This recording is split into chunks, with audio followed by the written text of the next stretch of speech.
46장 18절에서 47장 10절 말씀 가지고 본문으로 구별되어 사는 사람이라는 제목으로 말씀을 전달하려고 합니다. 오늘 본문은요, 야곱이 요셉을 만난 이야기로 시작되고 있죠.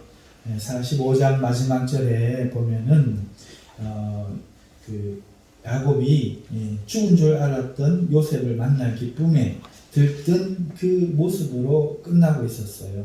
당신들은 이르기를 마지막 절을 보면요, 이스라엘이 이르되 조카도다 내 아들 요셉이 지금까지 살아있으니 내가 죽기 전에 가서 그를 보리라 하니라. 이렇게 정말 그 가슴에 묻었던 아들을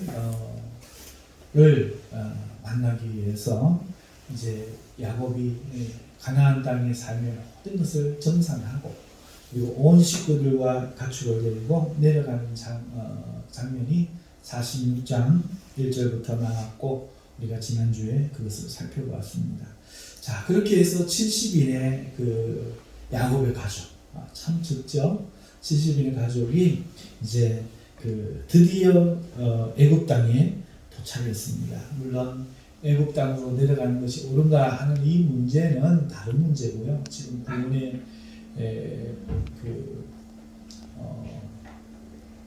하나님의 어떤 쓰임으로 지금 애굽이 사용되고 있기 때문에 부정적인 어떤 개념으로는 해석할 필요가 없는 것 같고요.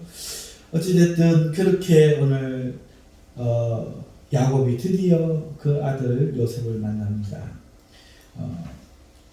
그리고 요셉도 그 아버지를 만나기 위해서 수레를 갖추고 고센으로 올라가서 아버지를 만나요. 수레를 갖춘다, 그냥 올라갔다 하면 되는데 왜 수레를 갖추었는가? 그러니까 오랜만에 보이는 그 아버지에게 허투루 보이고 싶지 않은 거죠. 이스라엘 총리로서 그 위엄을 갖추고 아버지에게 대할 수 있는 최고의 모습을 보이며 그렇게 아버지를 만나고 고센에 올라간 겁니다.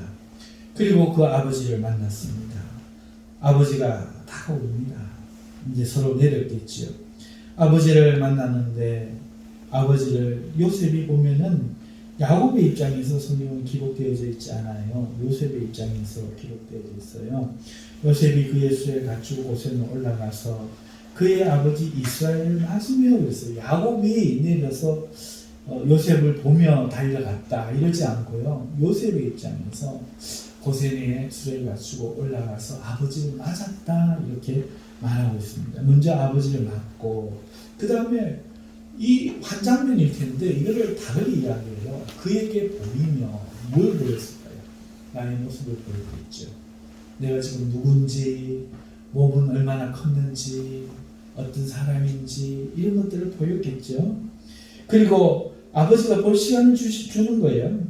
그리고 그의 목을 어긋맞지 않고 얼마 동안 울며 드디어 그 마음의 감정을 푸는 거죠. 아버지에게 말로 할 수 없는 그것을 울음으로 아버지도 울음으로 목을 어긋맞지 않고 가슴과 가슴으로 서로가 그렇게 울음으로써 말로 할 수 없는 그 뜨거움, 그간에 아팠던 그 서름, 그 모든 것들을 요셉이 아버지와 함께 그 울음을 통해서 그렇게 얼마 동안 울었다 성경이 기록하고 있습니다. 참 얼마나 한이 되었을까요? 자식의 먼저 죽으면 부모는 자식을 가슴에 묻는다. 우리나라에 그런 속담이 있잖아요.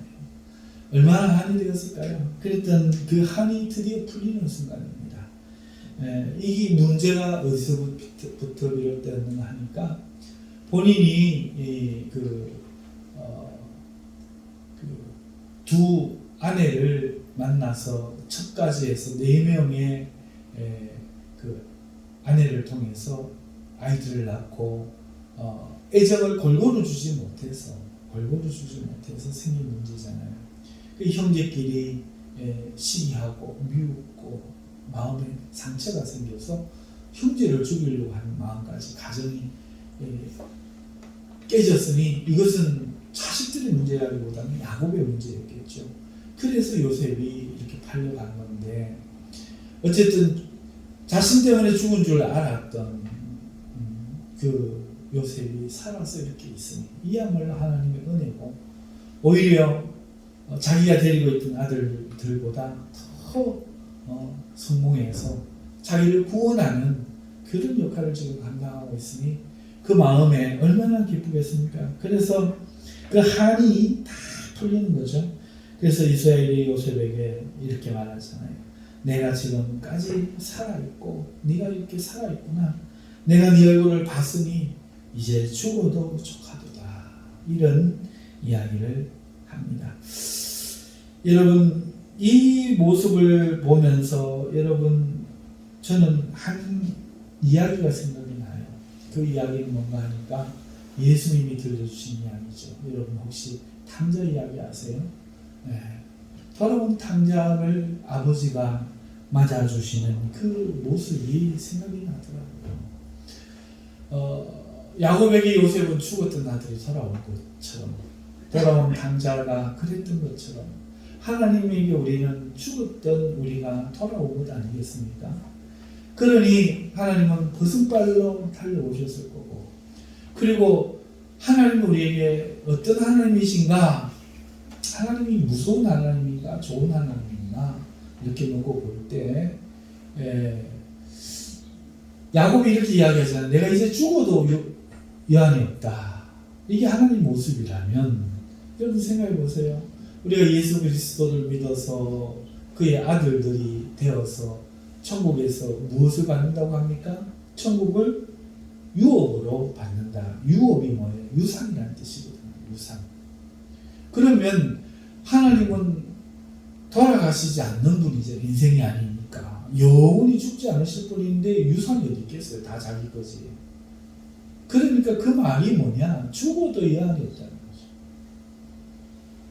오늘 우리에게 아들을 통해서 구원하셔서 하나님 나라에 우리를 드리면 그런 우리를 맞을 때 내가 이거 다 이제 죽어도 여한이 없다. 이 사랑 아니겠어요? 이 사랑이 이 야곱의 이야기 속에서 보여주는 거죠. 평생에 우리가 죄를 짓고 밖에 나가서 죄에 시달리고 마귀에게 시달리고 썩음의 종로도 타고 배고픔의 종로도 타고 어쩔 수 없는 한계의 종로도 타고 사는 그 모습이 하나님 마음에 가슴에 대못이 되어서 박히기 있기 때문에 하나님께서 우리를 못 잊어 이 땅에 오셔서 십자가에 우리를 위하여 죽어주신 것이고 그런 우리가 드디어 구원받아 주님의 나라에 들어가는 그 날에는 하나님이 이 마음이시라는 거죠. 내가 이제 죽어도 여한이 없다.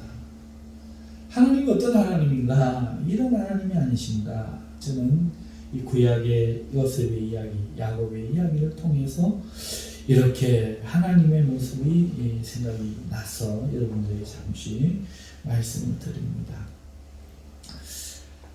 야곱의 이야기를 하다가 지금 이 말씀을 드렸기 때문에 맞아 야곱의 이야기를 조금 더 해보면 그렇게 만났는데 이 야곱이 어떤 연유인지 유다를 먼저 요셉에게 보내어서 고센 땅에 이르게 해요. 고센 땅에서 만나기를 합니다. 그리고 어떤 연고인지 요셉도 이 의견을 지지하고 또 말하면 그렇게 될 줄로 생각해요. 애국 사람들은 목축하는 사람들을 좀 낮게 평가하니까 그렇게 될 것 같습니다. 하고 아버지의 그 이야기를 들어줍니다. 그러면서 그 고센에 결국 바로 왕이 형들 다섯을 만나서 그들의 살아온 삶의 이야기가 목동의 삶이었던 것을 알고는 자기의 가축까지도 부탁하면서 고센 땅에 살도록 해주죠. 이것을 볼 때 이 고센에 산 것은 하나님의 은혜를 보여요. 그리고 이는 훗날 출애굽할 때 너무도 유리한 입장에 서게 만듭니다. 그리고 12재앙이 내릴 때에도 그 재앙이 피해가게 만들죠. 자, 이로 볼 때 고센에 살았던 것은 야곱이 그렇게 성견지명을 갖고 생각했던 것, 이 모든 것이 하나님의 은혜가 아니었는가 이런 생각이 듭니다. 자, 그리고 이제 마지막으로 야곱의 아버지가 바로 왕을 그 뒤에 다시 한번 만나요. 형제 5명을 먼저 만났는데 그 이후에 요셉이 아버지를 바로 앞에 이제 서게 하는 것이죠. 이때 야곱이 들어가면서 부탁하거나 청하지도 않았어요. 바로 왕이 나에게 축복을 해주시오 청하지도 않았고, 또 야곱이 내가 당신을 축복하도록 하시오 라고 부탁하지도 않았어요. 그런데 바로를 축복한 거예요. 이게 굉장히 무례할 수 있거든요. 무슨 말인가 하면은 축복은 큰 자가 작은 자에게 하는 겁니다. 작은 자가 큰 자를 축복하는 게 아니에요. 애가 어른을 보고 축복합니다 이러지 않습니다. 어른이 네가 잘 되기를 바란다, 네가 나라의 동년같이 되기를 바란다 축복해 주는 거예요. 그러니까 어떤 어른이 축복을 하느냐가 이제 기쁨과 즐거움이 이유가 되겠죠. 성공하고 잘 되고 자기를 잘 일으킨 사람이 축복을 할 때는 그 축복을 받는 아이들이 기분이 좋고 나도 이렇게 될 수 있겠다 하는 그런 기운을 받을 수 있지만, 노숙자가 되고 음주한다 술 주정뱅이가 되어서 살아가는 사람이, 폐가망 시하는 사람이 와서 머리에 손을 얹고 축복을 하면은 그 축복을 받는 사람이 당신의 축복은 필요 없어 이러고 받지 않는 것이죠. 누가 축복을 하느냐 이렇게 중요한데, 그런 의미로 봤을 때 야곱이 지금 바로의 궁정에 들어와서 지금 얹혀 살면서 이제 어쩌면 야곱과 요셉의 이야기를 추후 듣고 이제 알지도 모를 바로에게 손을 들어 축복을 한다는 것은, 이것은 대단히 놀라운 일이고 어떻게 생각하면 무리한 일이고 바로가 한일 수도 있는 일이죠. 그런데 축복을 했단 말이에요. 이게 뭘 이야기하는가? 하나님을 바로 믿고 하나님을 바로 산 사람이 초월하는 마음을 이야기하는 거예요. 그리고 바로도 이제 그걸 확인합니다. 내 나이가 몇이냐? 이렇게 물어요. 왜? 네가 자랑할 거는 나이밖에 없다. 재산도 내가 많고 공부도 내가 더 많이 했겠고 힘도 내가 있고 권력도 내가 있고, 지금 네가 내 신세를 지는 건데 네가 나한테 축복할 만한 근거가 뭐냐? 응? 네가 도대체 가진 게 뭐냐? 그건 네가 못난 놈 나이로 몇을 한다고 나이밖에 더 있냐? 그래가지고 네 나이가 얼마냐 묻습니다. 그랬더니 야곱의 대답이 기가 막힙니다. 내가 나이 이제 130살밖에 안 돼서 우리 조상들의 연수에는 미치지 못하지만 내가 험한 세월을 살았다. 무슨 말이죠? 살아남아야 살아남는 거예요. 아무리 바로가 강해도 내일 죽으면 소용없잖아요. 내일 업무가 일어나서 반역이 일어나서 새벽에 그가 목을 베음 당해서 왕위에서 떨어질 수 있는 거예요. 오늘 크다고 자랑할 게 없다는 거예요. 험난한 세월을 살아도 살아남은 놈이 살아남는 거예요. 그게 강한 거예요. 오늘 야곱이 누구의 힘으로 여기까지 왔습니까? 하나님의 힘이죠. 그러니까 그걸 지금 축복하는 거예요. 내게는 하나님이 계시도다.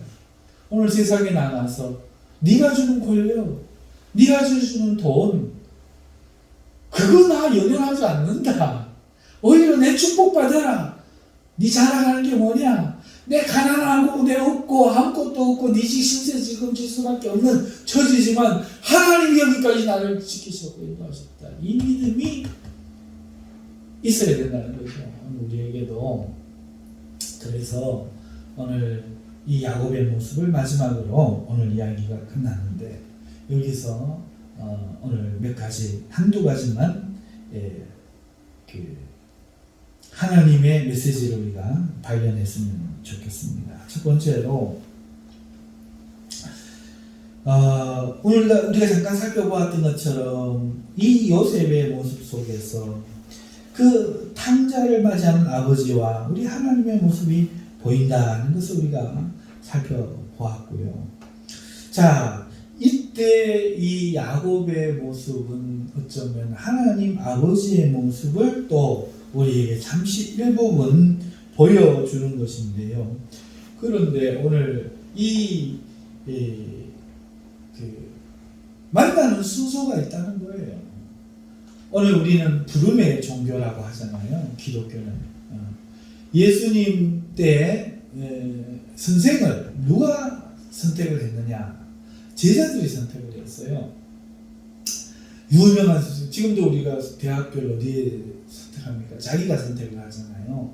그리고 시험을 쳐갖고 대학에서 등급을 막 매겨서 이제 그 합격을 시키는데, 마찬가지로 예수님 당시에도 제자들이 유명한 선생님을 찾아가서 문화에 들어갔다는 말이에요. 그런데 예수님은 제자들을 자기가 선택하셨어요.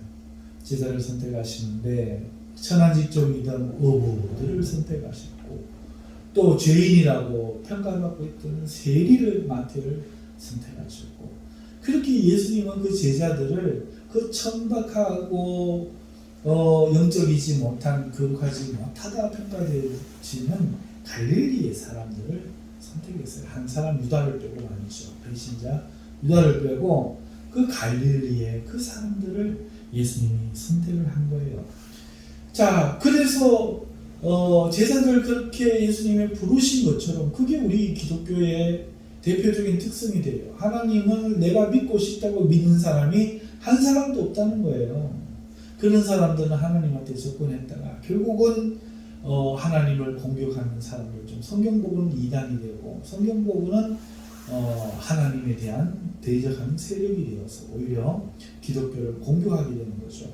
오직 하나님이 부르는 사람만이 하나님을 믿을 수밖에 없는 이 놀라운 신비가 우리 기독교의 특성이에요. 그래서 세상 모든 종교는 자기가 선택하고 하나님 앞에 나가지만, 오직 기독교만큼은 하나님이 자기를 불러주신 거죠. 그 모습이 오늘 이 야곱에게도 나타나는 거죠. 야곱이 잠시 하나님의 일부분적인 모습을 대표한다면, 오늘 야곱은 고센에서 만나자, 내가 원하는 땅에서 만나자. 마찬가지로 하나님은 자기의 부르시는 사람들을 자기의 부르시는 방법으로 구원하시고, 자기가 명하시는 방법을 따라 구원받게 하시고 예배를 받으신다는 거죠. 이것이 야곱을 통해서 보여지는 하나님의 모습이었어요. 그래서 야곱이 유다를 먼저 보내서, 유다의 직계에서 누가 나오죠? 유다의 혈통에서 누가 나와요? 예수 그리스도. 유다의 왕가에서 예수 그리스도가 나시잖아요. 그러니까 고센 땅에 예수를 보내서 고센 땅에서 만나자 한 이것이 그냥 의미가 아니라 예수 그리스도를 지정한 고센, 바로 세상의 교회를 통해서 하나님이 우리를 만나자 하시는 그 모습을 이 요셉의 모습 속에서 하나님 구약에 미리 이렇게 암시해서 보여주셨다는 거죠. 그러므로 이것도 큰 의미를 가지고 있는 것입니다. 오늘 우리를 하나님이 미리 택하시고 예수 그리스도를 보내어 하나님의 교회인 고센과 같은 바로 교회에서 오늘 우리를 만나 주시는 겁니다. 자, 그런데 이 고센에서 만나는 이 요셉의 모습, 탕자의 이야기에서는 아버지가 시선에서 얘기했지만, 지금 요셉의 이야기에서는 아버지가 달려가는 것이 아니라 인칭의 관점에서 보면은 요셉의 입장에서 수레를 갖추고 나가는 이런 모습을 보이죠. 이런 요셉의 관점인 것을 발견할 수 있죠. 그러니까 이렇게 예수님을 통해서 고센에서 만나자 하는 하나님의 명령이 오늘 우리에게 주어졌다면, 교회에서 만나자 하는 것이 주어졌다면, 그 하나님을 만나기 위한 모습이 바로 요셉의 모습이어야 한다 하는 것을 성경이 말해주는 거예요. 이게 오늘 제가 드리려고 하는 구별되어 사는 삶의 어떤 주제 속에 주제가 가지고 있는 뜻이라는 거예요. 여러분, 요셉이 아버지를 만나기 위해서 어디로 갔습니까? 고센으로 갔습니다. 그렇죠? 아버지가 지정하신. 그러니까 하나님이 지정하신 곳으로 올라가야 돼요. 거기가 어디입니까? 바로 교회인 거예요. 그래서 하나님께서는 이 예수님을 통해 세운 이 교회에 하나님이 말씀하신 그곳에서 오늘 우리들을 만나주시고 계신다는 것이죠. 그러므로 오늘 우리는 하나님을 만나기 위해서 하나님의 교회로 나아가야 돼요. 예배하는 교회로 나아가야 돼요. 혼자의 신앙을 가진다는 것은 맞지 않습니다. 여러분 혼자서 기도할 수도 있고 신앙생활을 할 수도 있지만 하나님이 만나주시고 하나님이 택하신 것은 공동체라는 거예요. 그러니까 오늘 우리는 그 하나님의 공동체, 교회로 나가야 되는데 요셉을 보면은 먼저 수레를 갖추었다. 하나님 앞에 예배하러 올 때는 그냥 오는 게 아니에요. 오늘 우리 규민이가 새 옷을 사 입고 왔다고 하던데 하나님 앞에 나올 때는 어떻게 하든지 수요일이든 금요일이든 편한 차림으로 오지 마시고 기왕이면 갖추고 오세요. 내 마음을 먼저 준비하세요. 세수도 하시고 머리도 빗으시고 양치도 하시고 손발도 깨끗이 하시고 옷도 제일 좋은 걸로 점검하시고 그리고 하나님 앞에 나오세요. 그게 수레를 갖추고 있는 하나님을 아버지를 만날 준비를 요셉이 하고 온 것처럼 그렇게 오늘 우리도 하나님을 만날 기대를 가지고 하나님의 앞에 공동체로 예배하는 자리에 나올 때는 항상 우리가 갖추고 가야 된다는 거예요. 마음의 자세도 그리고 몸도 모든 것을 갖추고 우리가 하나님 앞에 나아가서 하나님께서 만나자고 하신 곳에 곧 교회에서 형제들과 함께 예수의 이름으로 하나님을 만나는 것. 그것이 하나님이 기뻐하시는 것이다 하는 것이죠. 두 번째 요셉의 모습은 뭡니까? 요셉이 아버지를 맞았다 이렇게 말해요. 응? 무슨 말입니까? 하나님 앞에 예배하는 우리가 나오면서 하나님을 맞으러 나아가요. 하나님을 맞으러 나아가요. 이 마음 없이 그냥 교회 문 열고 덜렁덜렁 와서 인사하고 이러고 끝낼 게 아니에요. 오늘 우리가 항상 하나님 앞에 나올 때 하나님을 맞으러 나오는 마음을 가지고 하나님 앞에 나와야 된다는 거예요. 이걸 통해서 요셉을 통해서 내가 아버지 만나러 왔지. 성도의 교제 중요하죠. 하지만 목적은 그게 아니에요. 그건 덤이에요. 보너스예요. 여러분 그렇기 때문에 아버지를 맞을 마음을 가지고 오늘 나오는 거 이게 중요한 거예요. 그래서 우리가 목숨을 걸고 예배자를 사수하는 이유도 그렇게 있는 거죠.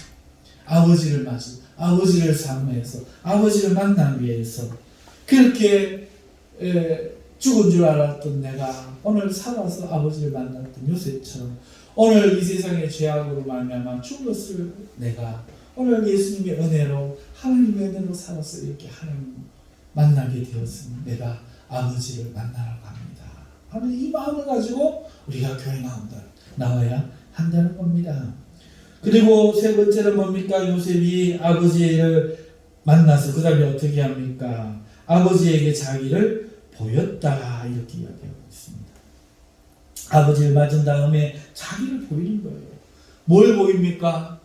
오늘 나의 감정도 보이죠. 오늘 나의 슬픔도 보이죠. 요셉이 있는 곳 그대로 보였는 것처럼 오늘 하나님 앞에 나의 헌금을 통해서 하나님께 보이고 오늘 내가 하나님 앞에 찬송을 통해서 나의 마음도 보이고 그렇게 하나님 앞에 나를 보여드리는 시간이 필요한 거죠. 아버지가 보고 싶은 건 자식인데 자식은 와가지고 자꾸 딴 얘기하죠.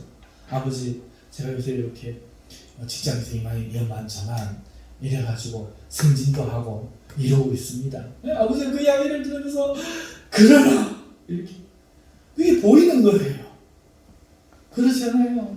요새 여자친구를 사귀고 있는데 일어나 가십니다. 이게 자기를 보이는 거예요.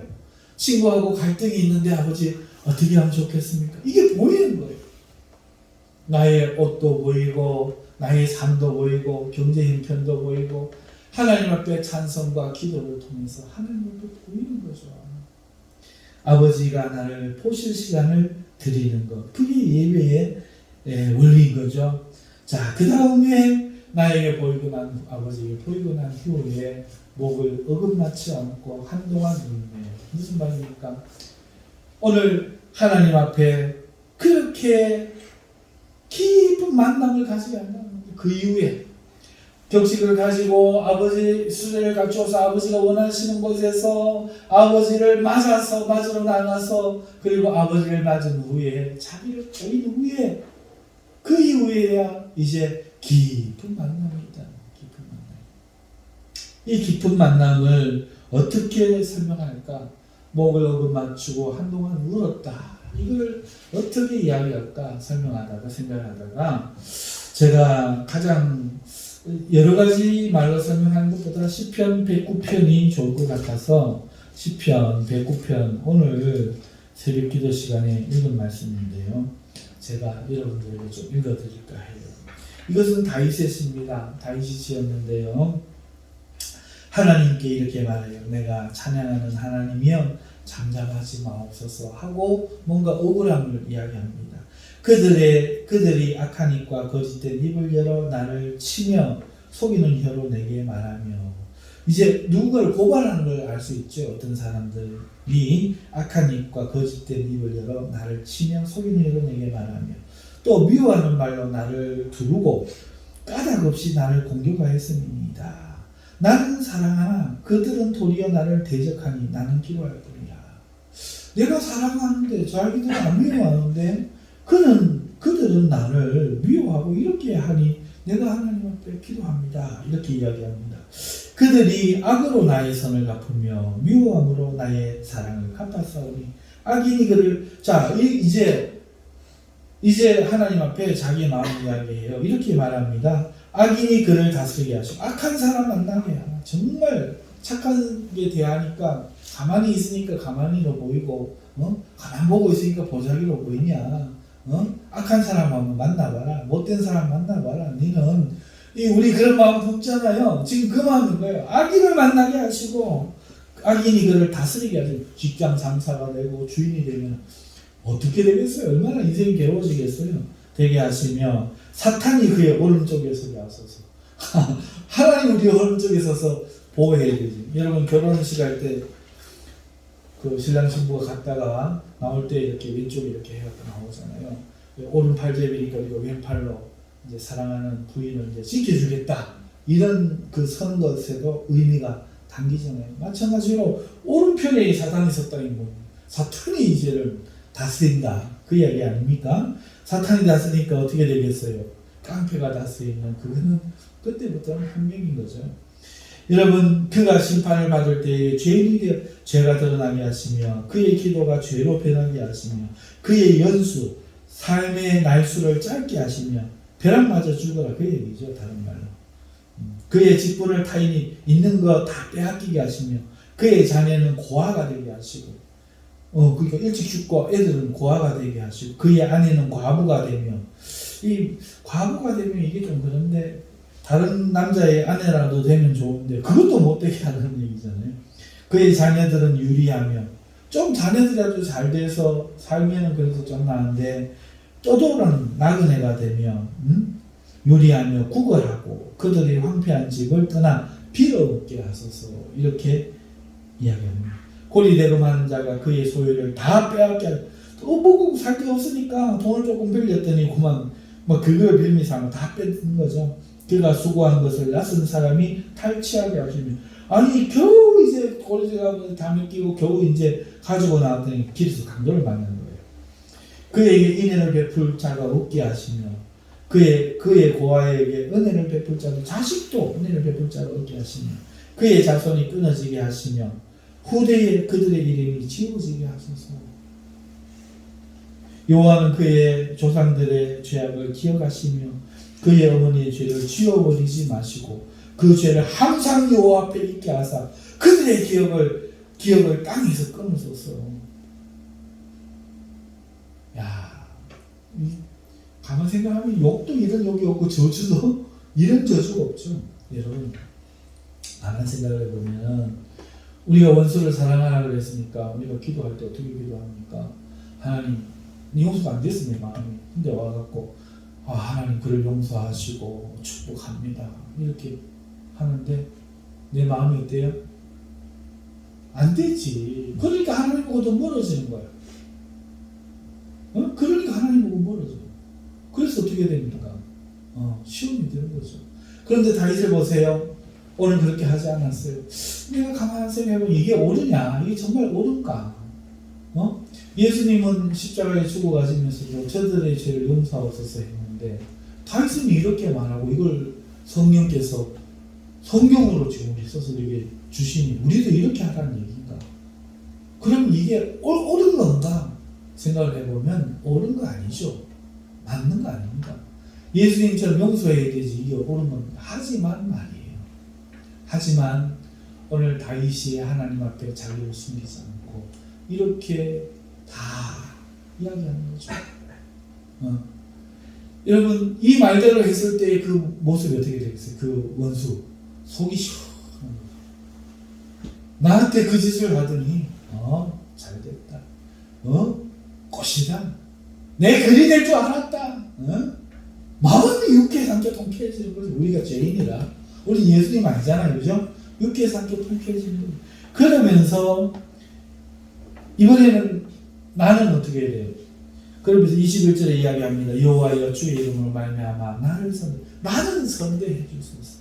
주의 인자하심이 선하오니 나를 건지소서. 나는 가난하고 궁핍하여 나의 중심이 상함이니이다. 나는 석양 그림자 같이 지나고 석양이 빨리 떨어지잖아요. 석양 노을이 지고 해가 서산마루에 걸리면 그때부터는 얼마나 빨리 어두워지는지 몰라요. 잠깐 시커매지죠. 그런데 그 그림자는 어떻겠어요? 예? 내가 그런 것 같다.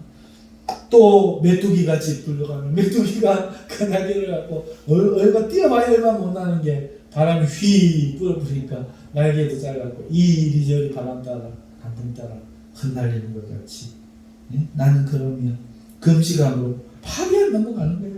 내 무릎이 흔들리고 내 육체는 수축하며 나는 또 그들의 비방거리라 그들이 나를 보며 머리를 흔드나이다. 하나님 나의 하나님이여 나를 도우시며 주의 인자하심에 따라 나를 구원하소서. 자 그러면서 내가 30절에 가면 내가 입으로 여호와께 크게 감사하며 많은 사람 중에서 찬송하리니 그가 궁핍한 자의 오른쪽에서 이제 반대죠. 그의 영혼을 심판하러 하는 자들에게 구원하실 것입니다. 자 오늘 이 다윗의 시편 109편에는 한편에는 나를 미워하는 사람들이 있고 한편에는 나를 불쌍히 여길 하나님 두 존재가 있는 거예요. 나를 미워하는 자와 나를 사랑하는 자. 이게 지금 앞에 나와 있단 말이에요. 제가 여러분들에게 용서되지 않는 한 사람 때문에 고민하던 시절에 이야기를 드린 적이 있어요. 그 사람 때문에 우리 그 자녀들이 급식비도 못 내고 우유값도 못 내고 학교에서 그 서름을 받고 그렇게 학교를 다닐 때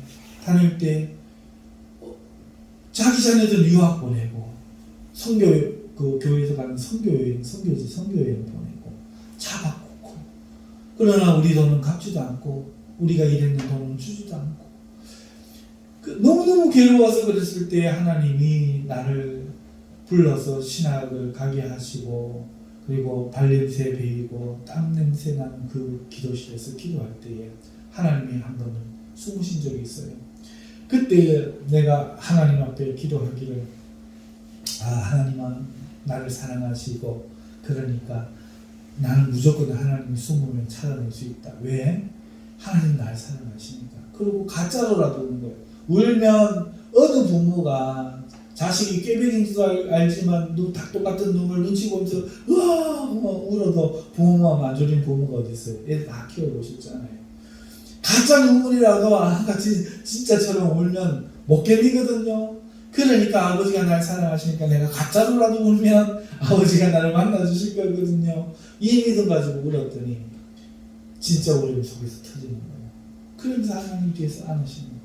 그래서 하나님 내가 숨기도 하겠고 뭐도 하겠고 다 할 수 있는데 하나님 내 이 작은 손을 놓지 마세요 기도했더니 하나님 그러신 거죠.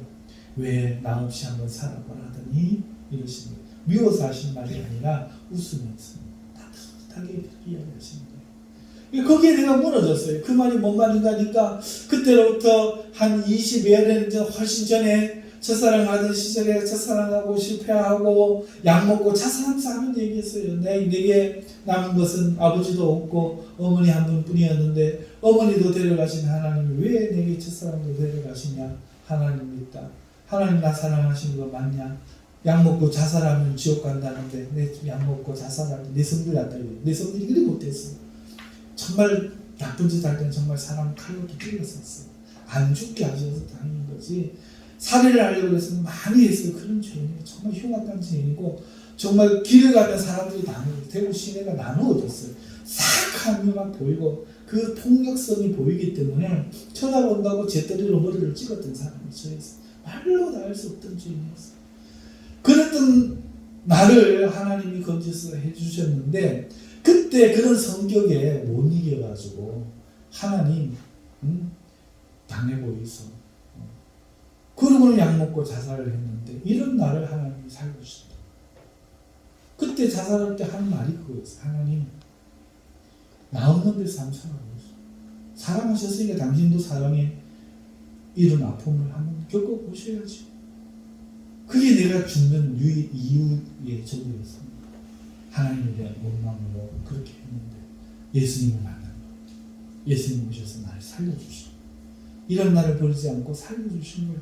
그런데 그 이야기를 20여 년도 훨씬 지난 후에 내 나이 22살 때의 일을 45살이 넘어서 예수님이 하나님이 그 이야기를 하시는 거예요. 왜 나 없이 한번 살아보거든. 그 순간 내가 녹아내린 거예요. 녹아내린 거예요. 왜요? 내가 뭐라고 우주보다 크신 분이 그 지구에서도 대한민국 아시아에서도 대한민국에서도 이 경산 땅에 좋은 사람들 중에도 잘나지 못한 나 이런 내 말을 기억하시고 20몇 년 있다가 그 이야기를 하시는 거예요. 마음에 담아두셨단 말이에요. 천군 천사를 거느리신 하나님이 어떻게 나 같은 자의 사람의 말을 기억하셨단 말인가. 이분이 진짜 나를 사랑하시는구나. 그때 느껴지는 거예요. 그러니까 막 가슴이 무너지고 그러나 하나님 앞에 이제 하나님 만나는 시간을 가지는데 그때 이 다윗의 109편 시점 두 가지거든요. 문득 나의 원수와 같은 그 사람과 하나님을 엮인 하나님 그에게도 갚아주시옵소서 기도를 했는데 차마 나는 이 미선의 이 유교 교육을 받았기 때문에 그러면 안 된다는 교육을 철저하게 어려서부터 받았기 때문에 용서하옵소서 용서하옵소서 했지. 그래서 용서 안 되는 내 마음 붙들고만 고통스러워했지. 한 번도 다윗처럼 그렇게 해보지 않았지만 실제 내 마음은 그 이상이었다는 거죠. 하나님을 믿으면서 내가 이러면 천국에 가겠나? 믿는 자로서 이러면 믿는 자 아닌가? 이런 자기를 속이는 마음에 그렇게 했던 거지. 다윗처럼 이런 못했던 거죠. 그런데 그렇게 안 해도 좋은 말하고 축복하고 진짜로 막 기도할 때 혼자서 축복하고 했지만 용서가 안 됐던 그 마음, 그러나 미움이 있던 그 마음이 이 하나님이 그 사람을 사랑하면 어떻게 하는가 하는 생각이 드니까 용서가 되는 거예요. 왜? 이 사람이 너무 큰 거예요. 너무 하나님이 좋으니까. 미움보다 사랑이 더 큰 거예요. 그리고 이게 잊혀지는 거야. 내가 미워하면 하나님 아파하니까 이게 더 싫은 거야. 원수보다. 시편 109편이 그거라는 거죠. 앞에 그렇게 저주를 퍼부어놓고 하나님이여 내 하나님이여 하는데 이 하나님 사랑이 너무 크거든. 사랑하는 성도 여러분, 요셉이 하나님을 부둥켜 안고 그런 말이에요. 하나님 앞에 오니까 다 잊혀지는 거예요. 다 내려놔지는 거예요. 한 개도 없이 내려놔지는 거예요. 죄를 지은 놈은 되는데 죄를 안 지은 놈이 이게 안 돼.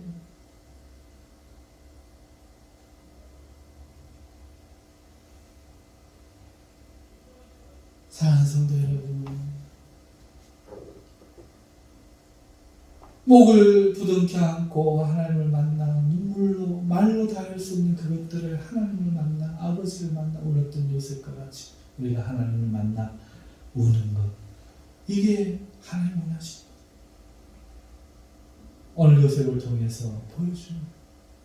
너희가 유다를 먼저 보낸 것처럼 예수님을 먼저 보내 살게 만나자 하신 그 고생 땅에 그 교회에 우리가 신앙생활하면서 하나님을 만나러 갈 때 그냥 가지 말고 수레를 갖춘 것처럼 격식을 갖추고 만날 준비를 해서 하나님을 맞이하고 하나님 앞에 나의 모든 것 사람 보지 말고 내게 있는 모든 것을 보이고 시편 109편 같이 하나님 앞에 만났습니다. 하나님과 함께 영적으로 가슴과 가슴을 안고 목을 어긋맞춰 부둥켜 안고 한동안 울 때에 우리 모든 것들이 해소됩니다. 이 믿음 안 갖고 세상의 것으로 해결하려고 한다는 사람들이 이 믿음 안 갖고 자기 가슴 두들기고 있단 말이에요. 하나님은 그저 여기에 써놓은 구호야 구호 가훈 근면 성실 정직 하나님은 계시다 하나님은 선하시다 이 사람에게는 항상 구호야 구호 하나님은 이걸 원하시는데 항상 구호로 자 시험 치겠습니다. 첫 번째 하나님 무엇이라고요? 머리로만